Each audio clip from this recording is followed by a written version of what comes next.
I'm a little late today. It is Wednesday. It is 7 o'clock. I'm Joni Bates with Joni Bates Sells. I'm stuck on Truly. I'm stuck on these strawberry lemonade hard seltzers. I'm stuck on these. These are way good. And you know what's even really, really good? Even better?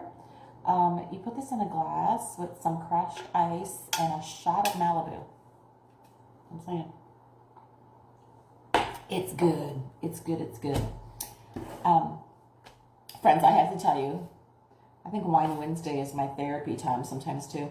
I just got off the phone with the sweetest woman. She sent me an email and she saw my ad in the magazine from Kennesaw around town, yeah.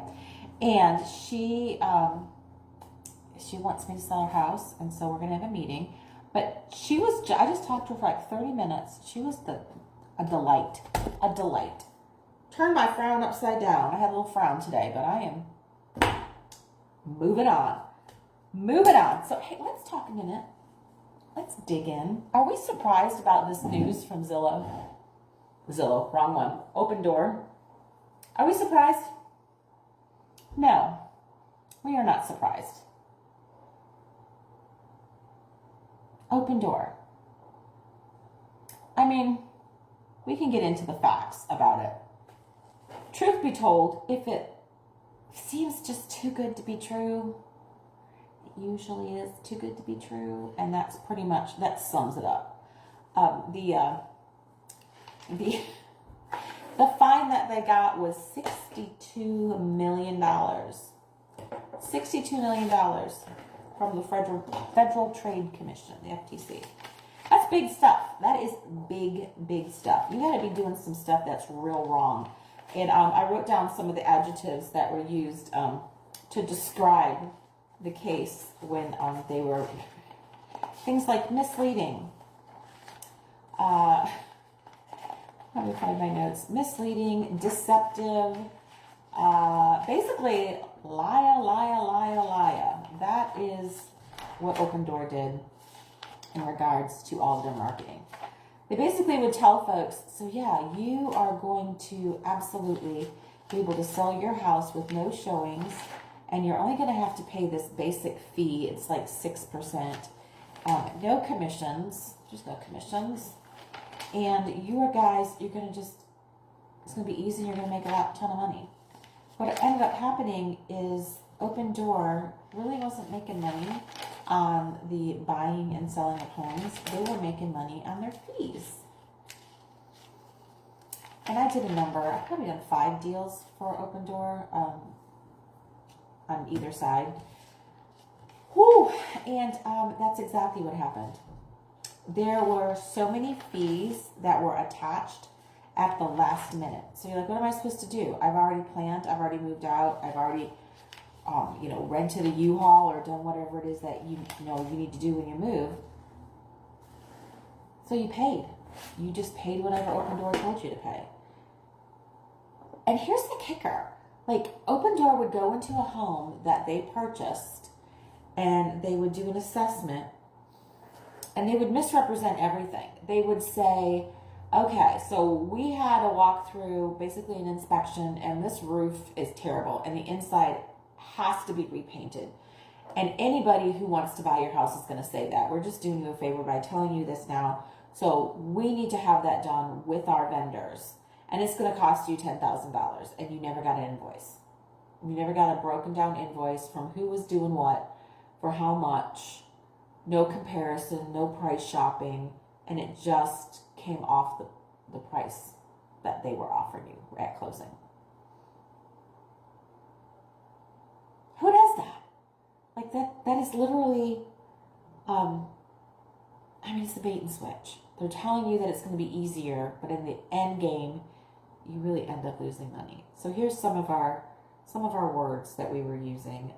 Misrepresentation, cheating clients. Their charts were all basically lies. Bait and switch.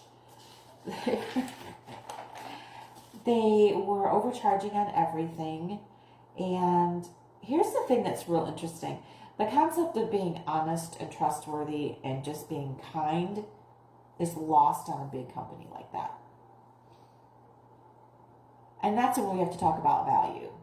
If you want to hit the easy button on literally the biggest investment of your life, your home, and you want to even put the words easy attached to that, that's short-sighted. You need an expert in the industry in your area so that you can be represented well and you can net the most and get some great negotiating in there.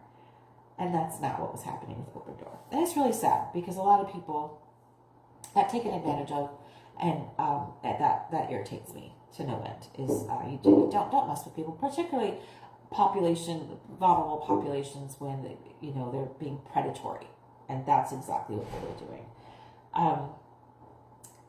Anticipated repairs. We talked about that. Tricking, cheating, misleading, and deceptive practices.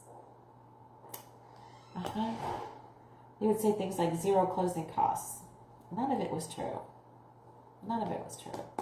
And then when they started getting their hands slapped, they were like, oh, we're going to drop our fees down to 3% instead of 6%. Guess where the fees are now? 15%. They're at 15%. So long story short, it gets karma. It's going to catch up to you. Open Door is a big company without a heart. And that's not what you want. That's not what I want, personally. Like I said about the easy button. You don't need to be hitting the easy button on the biggest investment of your life. You need someone who's going to advocate for you. Right, babe?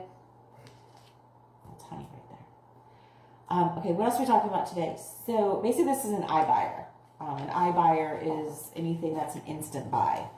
So on this one, it's truly buyer beware. If you really think that someone that you can sell your home through calling a 1-800 number or going on and filling out a Google form,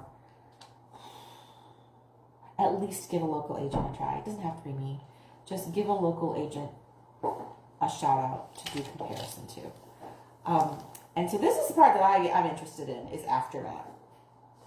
So Open Door does not adjust prices. So what they do is they go in, they buy homes, and they make it sound like it's a great deal. And then they own the home, and they go in and do whatever reconditioning, and then they sell the home. They never do a price adjustment. Whenever you go into the FMLS or the MLS and you're searching for homes for your clients, you don't even have to look on who's selling it, i.e. Open Door Labs is what it's called, because you can look at the paint, you can look at the pictures, and it's all the same formula. It is just one big formula. And there's nothing cute, there's nothing custom. I call it lipstick on a pig. Well, those will sit at the same price point, even though it's overpriced, 21, 50 days.